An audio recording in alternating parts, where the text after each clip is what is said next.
కాంగ్రెస్ నేతల దాడిపై Cyberabad police commissioner కు ఫిర్యాదు చేశారు మాజీ మంత్రి మల్లారెడ్డి బీఆర్ఎస్ నేతలు.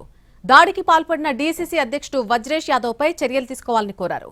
నిన్న మేడ్చల్ జిల్లా అలియాబాద్ మున్సిపాలిటీ పరిధిలో కాంగ్రెస్ బీఆర్ఎస్ నేతల మధ్య ఘర్షణ జరిగింది. లాల్గడి మలక్పేట్లో మల్లారెడ్డి పార్టీ అభ్యర్థులతో మాట్లాడుతున్న సమయంలో డీసీసీ అధ్యక్షుడు వజ్రేష్ యాదవ్ ప్రచార రథం వచ్చింది.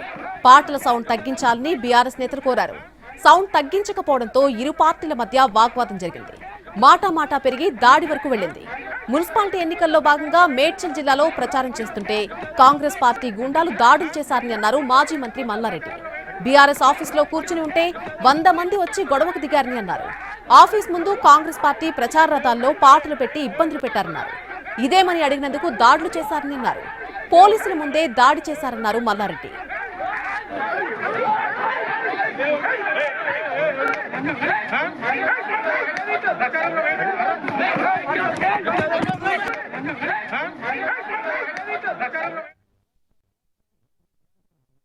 డిస్ట్రిక్ట్ ప్రెసిడెంట్ వజ్రేష్ యాదవ్ వచ్చి కొట్టడము, మళ్ళీ లోపలికి రావడము, మా కారు అద్దాలు వలగొట్టుకోవడము, మా తర్వాత వచ్చి కుట్టడం.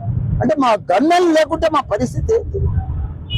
ఎమ్మెల్యేలకే ఇది లేకపోతే, ఇది భద్రత లేకపోతే ఇంకెట్లయితే చెప్పు. అందుకే నిన్న ఆడ ఒక దళితుడిని వెచ్చి వలగొట్టేసిరా. అదే మాదిరిగా నిన్న సిఐకి కంప్లైంట్ ఇచ్చినాం. 1 గంటన్నర సేపు ఏసీపీ ఉన్నాడు, సిఐ ఉన్నాడు. వాళ్ళ ముంగట్టే మళ్ళీ సుధీర్ రెడ్డి వచ్చి ఇంకో కొత్త గ్యాంగులు వచ్చి కోడిగుడ్లతోటి పోలీస్ ముంగట, ఏసీపీ ముంగట వాళ్ళు కాంగ్రెస్ కార్యకర్తలు లెక్క పనిచేస్తున్నారు. పోలీసు వాళ్ళంతా నేను కూడా చూస్తున్నా కళ్ళతోటి, విలేకరులు చూసారు, ప్రెస్లు చూసారు. ఇంత ఘోరమా సిటీ మధ్యలో? ఇక వీళ్ళు ఏం ప్రజా సామ్రాజ్యం నడిపిస్తారు, ఏం కాపాడతారు?